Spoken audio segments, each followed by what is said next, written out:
Friends, Shri మహావిష్ణువు మొట్టమొదటిగా ఈ భూమి మీద పాదం మోపిన ప్రదేశాన్ని బద్రీనాథ్ అని అంటారు. అవును ఫ్రెండ్స్, శ్రీ మహావిష్ణువు ఈ భూమి మీద మొట్టమొదటిగా బద్రీనాథ్ అనే ప్రాంతంలో అడుగుపెట్టడం జరిగింది.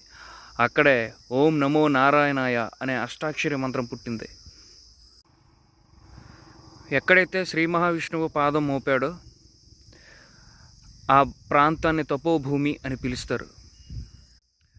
ఆ తపోభూమిపై శ్రీ మహావిష్ణువు 1000 సంవత్సరాలు తపస్సు చేశాడనమాట. జ్ఞానంలో ఉన్నాడు.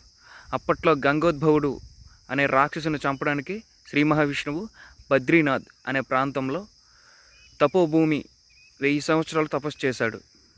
సో శ్రీ మహావిష్ణువు మొట్టమొదటిగా పాదం మోపిన భూమి బద్రీనాథ్.